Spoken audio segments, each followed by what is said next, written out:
Welcome to Braindrop by VCOM Solutions. Each episode, we talk to IT leaders and experts, explore recent projects, and learn from their triumphs and challenges. We hope today's episode provides you with a unique window into the world of IT, where creativity meets problem solving and technology drives businesses forward. I'm your host, Jethro Castillo. Now let's drop into today's conversation. Today on Braindrop by VCOM Solutions, I am joined by Andy Taylor, the Senior Director of IT at Dentive, a partner-focused dental support organization that provides expert-level business support to dentists, oral surgeons, and orthodontists across the country. Andy is a valuable addition to any team with his extensive IT knowledge and proven leadership capabilities, rallying IT teams to successfully meet business needs. Andy, it's an honor to have you on the podcast. Thank you for being here. Thank you very much, and what a nice intro. Thank you very kindly. Well, let's just jump right into the question. So how did you get started in IT? Yeah, the truth of the matter is that technology has kind of always been part of my life. Back in the day, I was in second, third grade typing my papers, and this is 1980, 83, 84, a long time ago. My dad invested in an old IBM PC XT green screen. And I typed my papers back in the day. And so I have been involved in technology. I have been typing on a keyboard more than I have written down anything on paper in my life. You're kind of ahead of the curve there. You said 88. That's like well before. Yeah, it was. And then before AOL, I was passing email on this whole thing called Prodigy Network. My dad had a good friend in college, and he had a daughter that was my age, and we were passing emails back and forth on Prodigy prior to AOL. So yeah, I have had technology running in my veins for a long time. I'm proud to know what AOL is. You just named the OG of the OG, Prodigy. Correct. That is crazy. Yeah. You just grew up with that. It was always part of your life. And so growing up, and when you decided to study in university and stuff like that, was it always tech related as well? The funny thing is, I always was interested in sort of taking something apart to see how it worked and to put it back together, and that played a role in what I selected to do. When I first went to college, I was thinking about, maybe something in engineering, maybe in physics, something like that. And then I took an information systems class second year, and just fell in love with that whole idea of how it worked to make it work and I thought, you know what, I could do this. So yeah, information systems that's the fancy word for saying IT guy. I graduated with a degree in IT guy. Yeah, that's what I did. The way you say it, it sounds way cooler. Information systems. Mm-hmm. And what's your favorite part about working in IT? And you kind of touched upon the fact that you can, you see how it works and it always intrigues you. But even now, what still draws you to it? Oh, I have a passion for technology, how it works, what it can do, how it's changed, how it continually changes. There's always something new. There's always a new idea. There's always a new idea or a tool or a service or a product that comes along. And it's cool to be able to understand where it all came from in order to kind of peek under the hood a little bit to see how they got to where they got to and how it could help. I love technology. I always have. Yeah. And bar none, you're right. It's the industry or, the part of our lives that moves faster than anything else. Economics is pretty consistent over the years. Science, pretty consistent. We uncover things all the time, but what is relevant 2 years ago is still relevant today. 5 years ago, still relevant today. But with technology, it's like what we used 2 years ago, we're way past that now. And so it's always changing and always evolving, and you have to keep up with that. How do you keep up with that? Where do you go to kind of learn more and stay up to date with technology in general? Yeah. So in my there's several ways, right? You can participate in podcasts like this, but you can also we don't have trade magazines anymore, right? What we have in our world is our collaborative tools, right? Wikis, Confluence, the way that we exchange information is more to do with the ideas that we share one with another, and then we apply the technologies that we understand already to those ideas. Well, I mean, there's 100 million ideas out there, and any person now on a phone or on a desktop can code that idea. And that is really sort of exciting, and that kind of innovation breeds invention.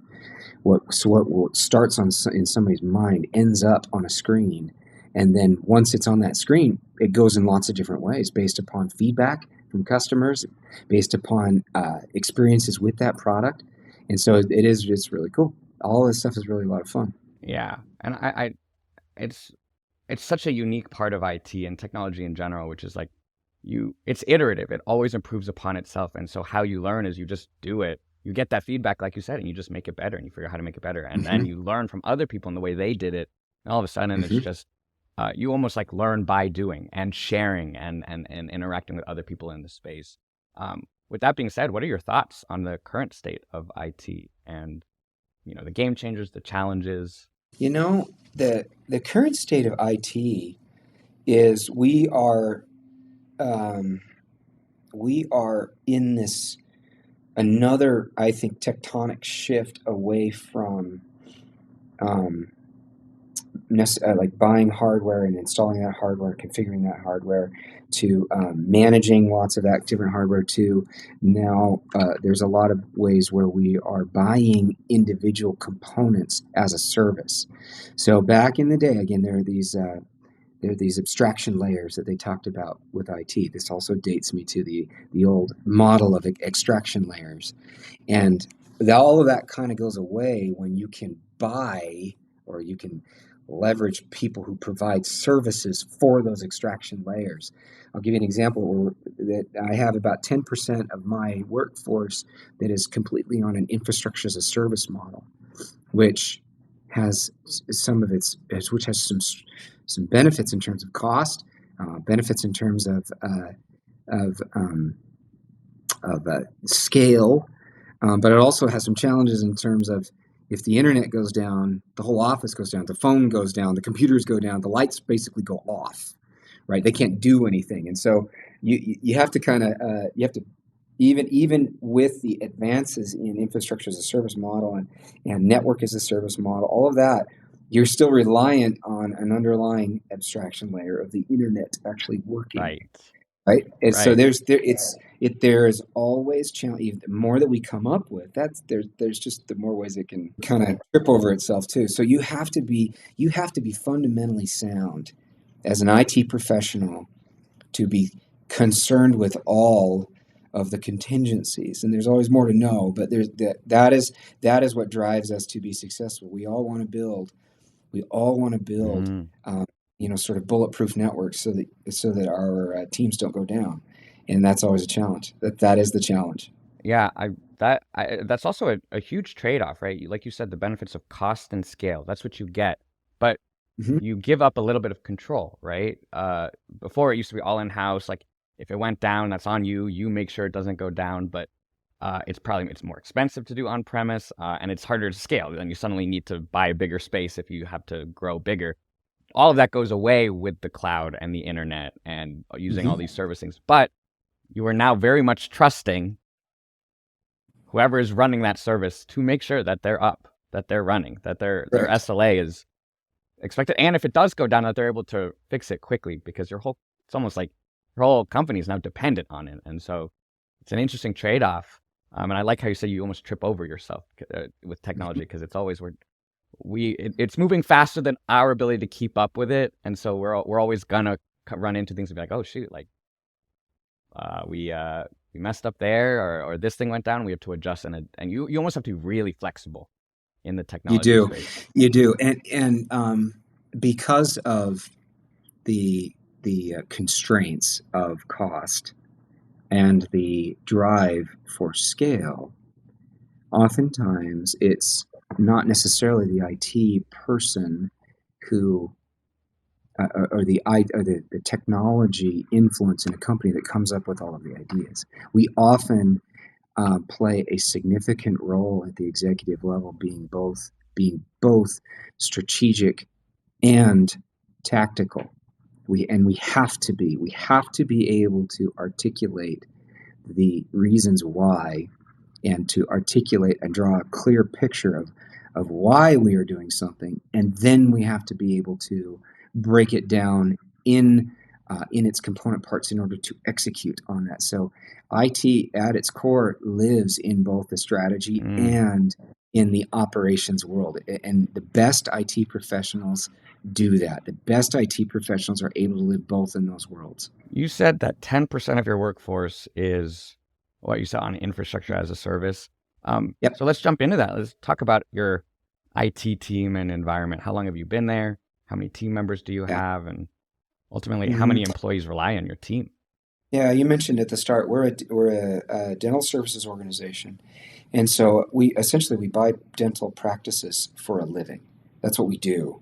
And when the dentist comes on board, that dentist would like us to take over accounting and finance and marketing and IT, those kinds of things, so that the doctor can come pull teeth and go golfing. Yeah. Right. Right.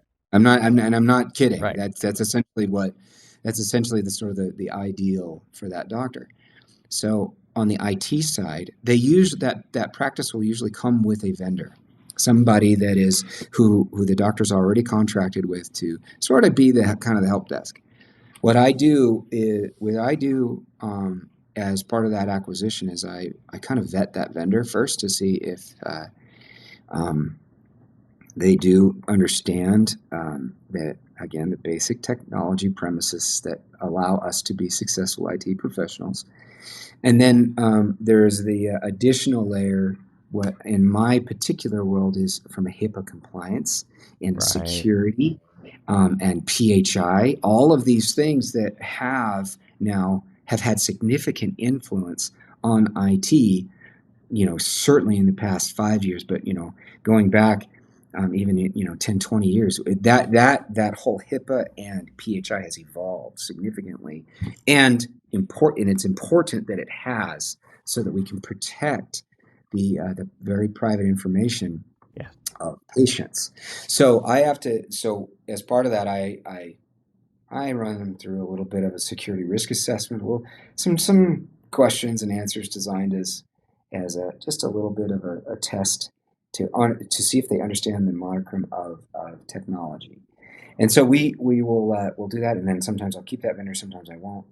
But so my team is I have an extended team of vendors that cover the practices in the states that we operate dental offices.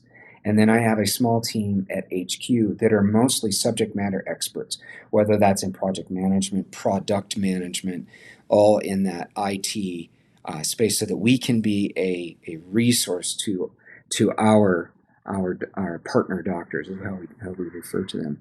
So about 10% of those practices came with a couple vendors that do an infrastructure as a service model, where they are essentially shell computers, phones, shell computers at the practices, and then there's a cloud service, room full of servers in a couple different states. So there's built-in redundancy that feed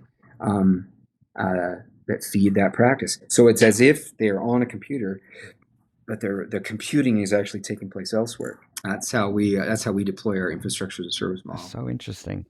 This might be a way more complicated question, so you can just be like, yeah, we can't get into that now. But how do you ensure that you and the vendors that you work with are HIPAA compliant? Because you're right, these patients' data are so vulnerable. They're so sensitive, and you need to make sure that they're locked down. And so how do you ensure that you are always HIPAA compliant, and then the people you work with and bring on are also HIPAA compliant? Yeah, it's a constant thing. You don't, I think you can, as soon as the security risk assessment is done, they might be HIPAA compliant at that moment, right? Great. Yeah. And so we will re-up that once a year. We also have a general compliance survey that goes out once a month. And this is where IT becomes a partner to all of your within all of your organizations. So the head of compliance and we form the committee. We Gotcha. form the compliance committee. So together we do a lot of these things. And then it's also facilities too. So making sure that the access to that data is protected by locked doors and key carded doors and things like that. So I work with the local partner doctor or some local person there to make sure that the screens are pointed in the right direction. Gotcha. Sure. And the server room's got a lock on it. So it's all encompassing. IT is really and I like how you said that. So much stuff flows through IT now. We're a necessity. We are a shared service necessity for businesses today. You need technology. But also, I like how we were talking about security, because it's not that you just need technology. You then also need to make sure that everything that is stored in the technology is safe and secure, as your duty to your customers, but also your fellow employees and the people you work with. And so it's a whole lot to really keep in your head to make sure that IT is functioning smoothly, for sure. Yeah, there's an aspect of what you keep in your head, but there's also the aspect of building in redundancies. We congenially refer to it as bus insurance. Bus And insurance. bus insurance, yeah, that's a phrase that is in IT, meaning that if I get hit by a bus, who takes over? Mm. It's bus insurance, right? And I know that sounds a little morbid, but we're IT, we're geeks, we're nerds. We say some morbid things sometimes, but that's what we refer to it as, is bus insurance. We build in redundancies not only for systems, but also for the people with the knowledge. So a lot of the stuff that I have I have a whole manual, standard operating procedures manual that we keep updated regularly. That if in the event that and then sometimes not bus insurance, people leave. People leave in technology all the time. 18 months is a long tenure at companies. Yeah. So we build in redundancies through good documentation. We build in redundancies through good deployment of redundant type services, and that is something that we also keep in mind. You mentioned security. That's one of the biggest impacts is cyber security. Good cybersecurity policies. I don't know. We can jump into that. If you But want, yeah. I mean, it's yeah, as of the time of this recording, it is still Cybersecurity Awareness Month. But even after that, cybersecurity is always relevant, especially with the cybersecurity professional shortage. And I think there was a stat. It was like 700,000 cybersecurity jobs are just open and vacant because we just don't have the skills to fill that. And so, yeah, it's definitely a huge prevalent thing, especially with AI. I think even MGM went down a few weeks ago for 2 weeks, like a huge outage. So yeah, if you want to jump into it, I'd love to jump into that. so cybersecurity is you it is a constantly changing landscape of how and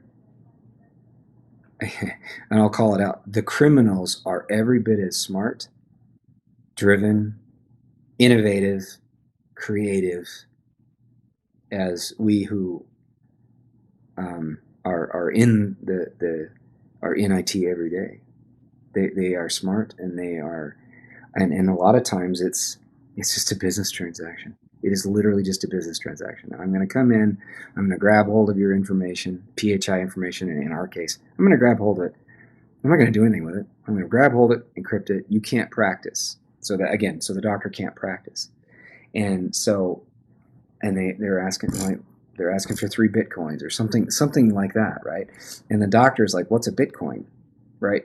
There's just when you are in the technology world, the amount of information that you have to be aware of and know is literally large. It's so much bigger and larger than most of the other industries. So I apologize to all of my MBA finance guys that went into finance and accounting and are happily doing their double entry accounting and happily keeping their T account settled. Good on you. The gap, being gap compliant, way to go. Yeah, that is small change compared to all of the stuff that an IT professional actually has to be aware of and know. The rules are constantly changing, and the guys are really smart. that are attacking us, and we have got to.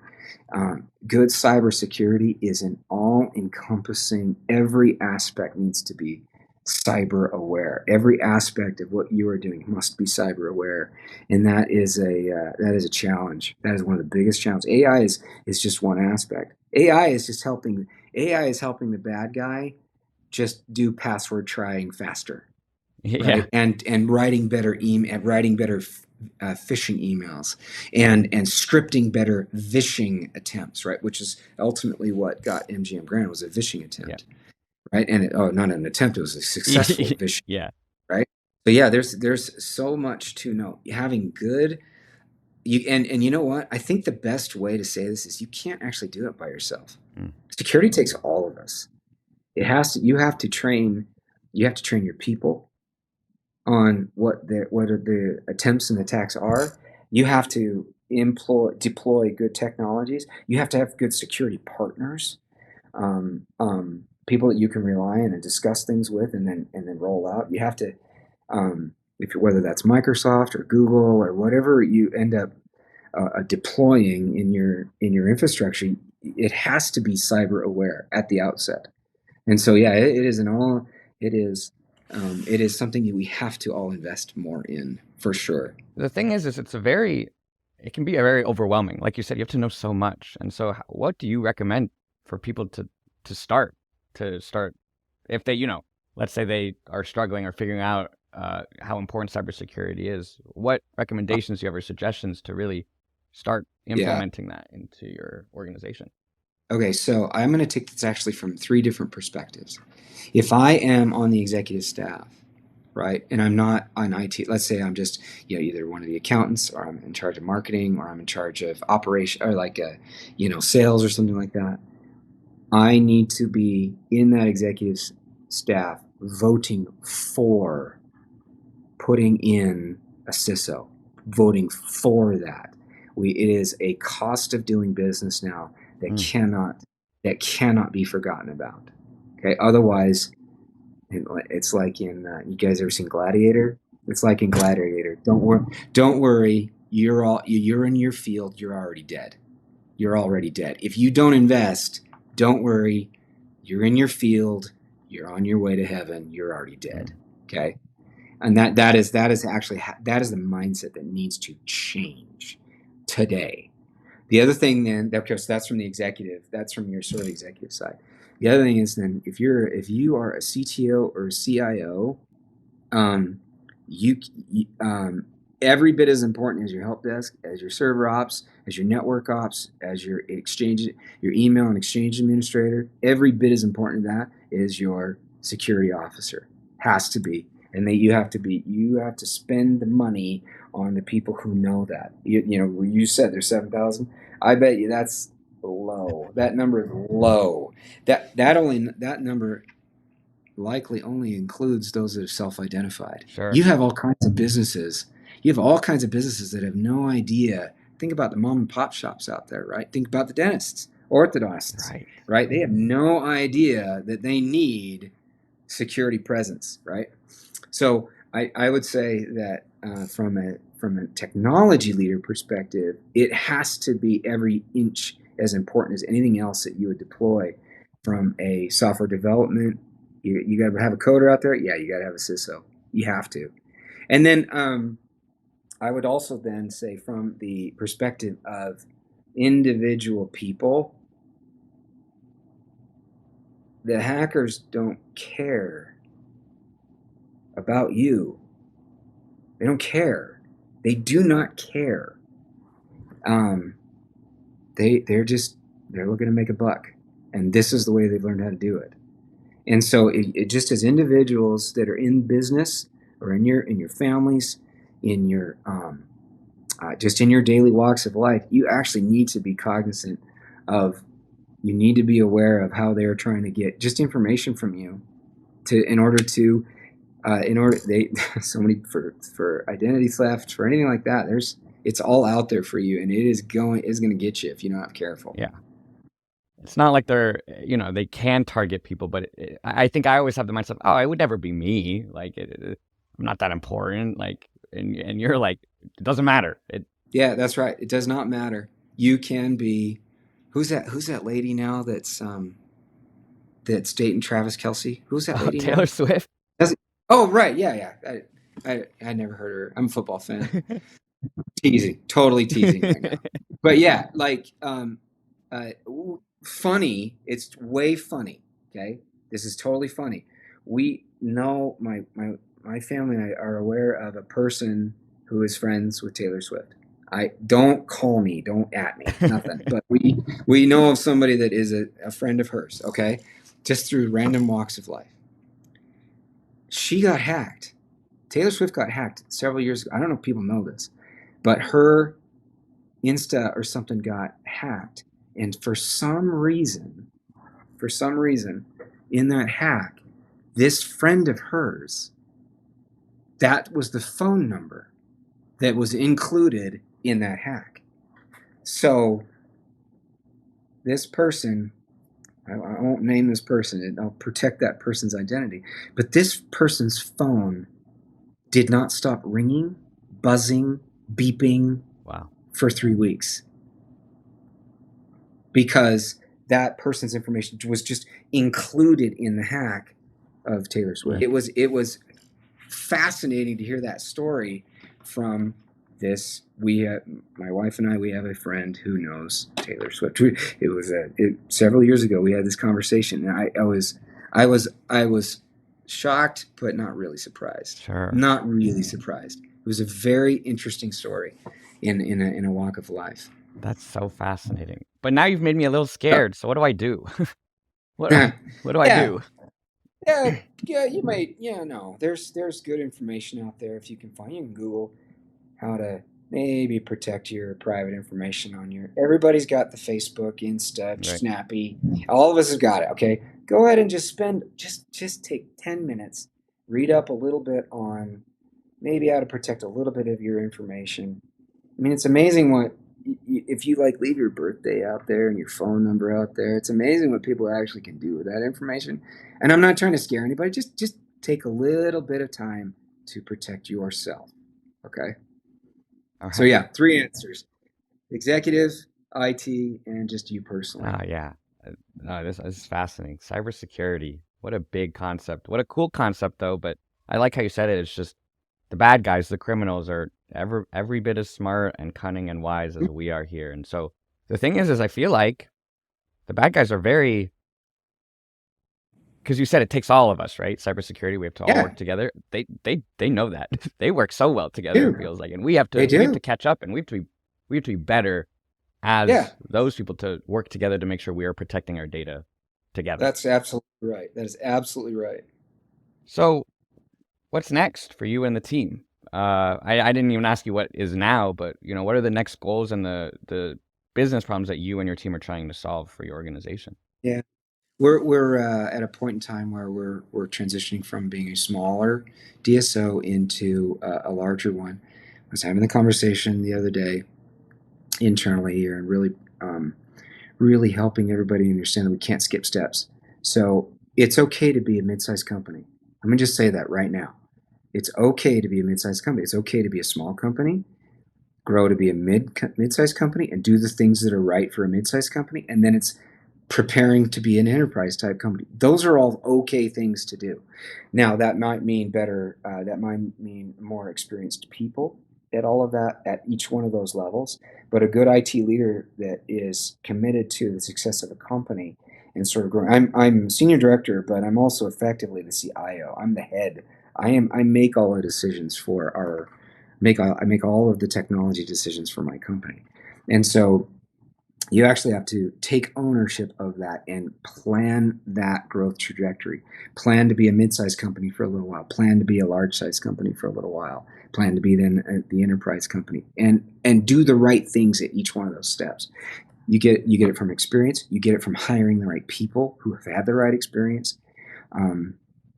That's so. For what's next for us is we're laying the foundation to grow to be a mid-sized company right now. We're moving away from some of our on-premises solutions to more of a data sources, for a data warehouse solution that we're going to bring you on board.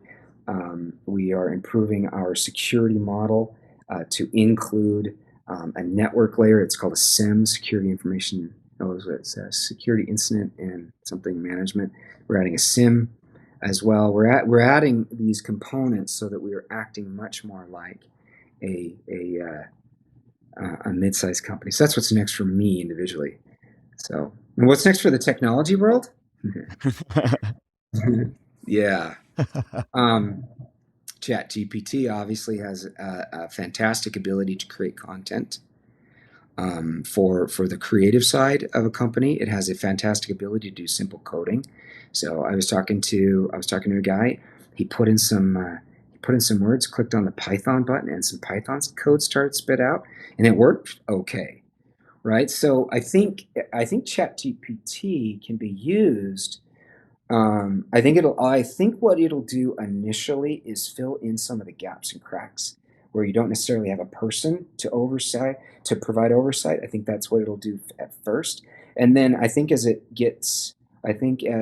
we become more reliant on it and can trust it to do the right things, I think it'll take on a little bit more mainstream. But I do think that there will be where it's fitting in some holes and some gaps first before it goes to the mainstream. Sure. Man, what's next for your company is a big thing. Transitioning from scaling is hard. Going from small to medium to big, all the changes that need to happen, it can be hard, I feel like. Yeah, it can be hard. Yes. I think that's though where you decisions in IT cannot be made in a vacuum. Like it would be the worst possible thing for me to do is to start doing stuff and saying, well, this is what I thought of, blah, blah, blah. No, you can't do that. We actually have to develop good relationships with the other departments. We have to discuss what their needs are, how they see the problems and the challenges that we're facing. And then I have to bring to bear. Yeah, sometimes I feel a little bit like the bad guy because I have to remind people, oh, this is not technically compliance. This is actually technically not secure. Great idea. Let's talk. Let's actually talk to see how we can make this work. Yeah. I got some of the best personal feedback a long time ago. It was my second job, 1990. No, it was 2000, and it was just right after 9/11. It was 2002. And I'll say his name. He'll probably never forgive me. His name's Kevin Farley. I love that man. You just develop such care and compassion for software developers that they work so hard to come up with good ideas. And you got to respect that. You got to respect that about him. Kevin Farley. Love that dude. Works at Microsoft. I think he still works at Microsoft now. But back in the day, we were working together. And he was a very central engineer to our backup and recovery software that I was working for at the time. And he gave me the best advice. And I want to give this advice to every IT professional that there is out there. It is really easy for us to hide behind rules, to hide behind compliance rules and say, I can't because. Okay, it is so easy for us to go that direction and say, no, we built it, it's stable, we can't do that because blah, blah, blah, blah, blah, blah, blah, right? Okay, that is a recipe for disaster. You're not going to move ahead. IT professionals must have this mindset. And I got this advice as a young professional. Kevin pulls me aside and says, Andy, I'm going to give you a compliment. You are the kind of IT guy that says, I can if. All right? IT must have that mindset. We can do that if maybe we need a little bit more money. Maybe we need another technology. Maybe we need some more ideas. Okay, but we in order to be progressing forward in IT, you have got to have the mindset in IT of I can if. And I have appreciated that feedback. I did not understand at the time. I was like, hey, thanks, man. It's just straight out of undergrad trying to do my best, right? Like we all do when we start out. But that was such good advice, and I want to give it to everybody who listens to this podcast. If you are in IT, don't say ever, I don't hire people that say we can't because. As soon as you do that, you are not a friend of the other departments. You are actually not a helper to having the business be successful. You've got to have the approach of you can if. There may be some assumptions. There may be some changes. That's fine. Embrace that. Move forward. You're okay. It's okay to be a little bit uncomfortable. It's all right to learn some new things. You can if. And I that is something that I employ, live, embody, embrace in my IT world. I think life in general. Yeah, I do. Yeah, it's true. That is true. I wanna ingrain that into my lifestyle too. It's a more open-minded way to look at things, to just be like, I can if, and like you said, it doesn't make you an enemy. It allows you to Right. have those discussions and figure out how you could make it work if it was possible. Right. It's awesome. Right. Well, That's exactly right. that is the perfect place to end this podcast. That was an awesome kind of one hitter. I just wanted to say, Andy, thank you so much for your time. This was an awesome conversation. I'm very grateful for your time and your wisdom. Thank you very much for the opportunity and the time to meet with you as well. You've got the right idea. Keep going with it, man. Keep going with it. Thank you. See ya. See ya. VCOM Solutions is here to help make your IT projects and day-to-day operations as easy and efficient as possible. If you'd like to see how VCOM can help your organization save time and money, request a demo at vcomsolutions.com/demo. Do you work in IT? Be a guest on Braindrop. Go to vcomsolutions.com/Braindrop guest to sign up. Thanks again for dropping in. Don't forget to subscribe, and you can find us on social media at VCOM Solutions. Until next time.